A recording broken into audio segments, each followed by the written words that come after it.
Tere õhtust! Täna näitan teile, kuidas vormistada referaadile tiitel lehte.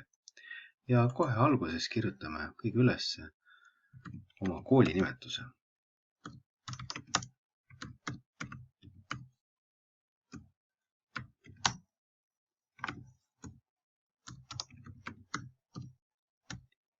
Ja olgu mainitud siis, et selle kooli nime juures on oluline, et ta oleks 12 suurus Times New Roman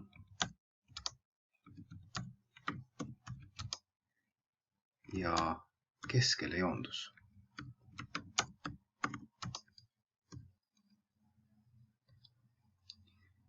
Ja selleks, et nüüd seda teha, vajutan siia, joonda rõhtsalt keskele ja valin ta ära ja kontrollin üle, et mul siin oleks tõepoolest Times New Roman ja kõrval 12.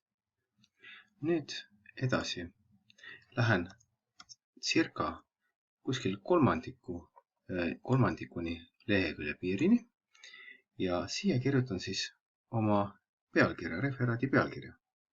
Antud juhul siis kasutan sellist nimetust nagu õpilaste uurimistöö ja lähen korraks alla ja siis tulen juba tagasi ja panen nüüd ka siin kirja vastavad märkused. Märkusteks on siis siin, et taas on meil Times New Roman, font 12 ja vabandust, font ei ole mitte 12, vaid font on 16 punkti ja ka siin on joondus keskele.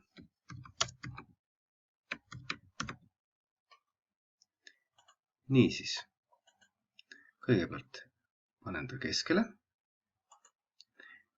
valin ta ära ja jällegi siit valin Times New Roman ja mitte 12, vaid nüüd juba 16. Nii, Times New Roman ikkagi siin olema.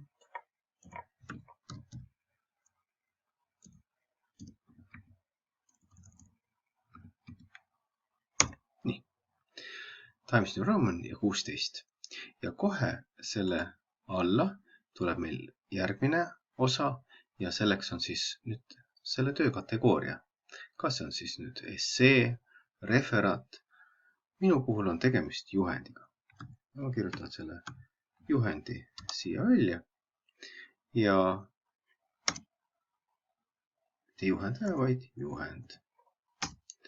Ja siin on nüüd see eripära, et ma lisan ka siin märkuse, et samamoodi kõik endist viisi, kõik see Times New Roman ja 12, nüüd on ka 12 punkti ja keskele joondus.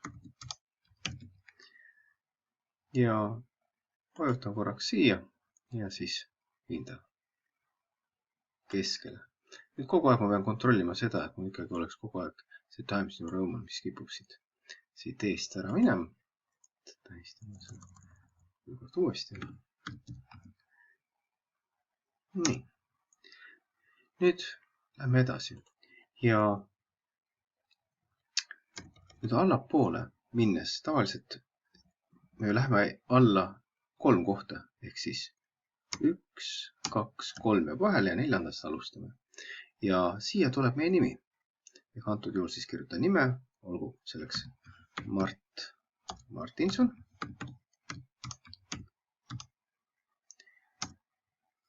Viies B, suure B klass ja nimetame, paneme juurde ka juhendaja. juhendaja on Rain Roos. Ja ma tähistan nad ära ja nemad, kogu need osad paneme siis lehe paremapoolsesse osasse. Panen nad kõik siia ja täpselt samamoodi on siis jällegi seesama juba meile välja kujunenud see Times New Roman 12. Ja üks asi, mis ma siin pean veel vaatama, on see, et need kõik, mis on nende ridade vahe. Ja selleks, et lisada ridade vahet, siis on vormindus, on lõik ja siit me saame rea vahe. Meie eeskiri näeb ette, et see rea vahe oleks 1,5 kordne. Siin ma panen siis rea 1,5 kordne ja ütlen, et see sobib. Ja siin ma siis panen veel juurde ka märkuse, et tõepoolest on rea vahe 1,5 ja ikka seesama Times New Roman ja nüüd on siis joontus paremale. Ja jääb veel kõige viimane asi, ehk läheme täitsa kursoriga siia lõppu, lehekülje lõppu. Ja siia lõppu me kirjutame siis selle linna ja aasta, kus me oleme seda tööd koostanud. Antud juhul on siis tegemist Tallinn. 2015 ja täpselt siin samamoodi teeme ta jällegi siis Times New Romaniks ja 12. Ja kindlasti tuleb tähele panna seda, et see kirje oleks samamoodi joondatud keskele. Ma tõstan ta keskele ja ongi meil koos tiitelleht, kus siis on olemas õpilase uurimustöö, juhend Tallinna Lilleküla gümnaasiumis. Ära on toodud nimi, klass, juhendaja ja kõige lõpus selle tiitellehe või kogu töö siis koostamise koht ja aasta. Tänan teid!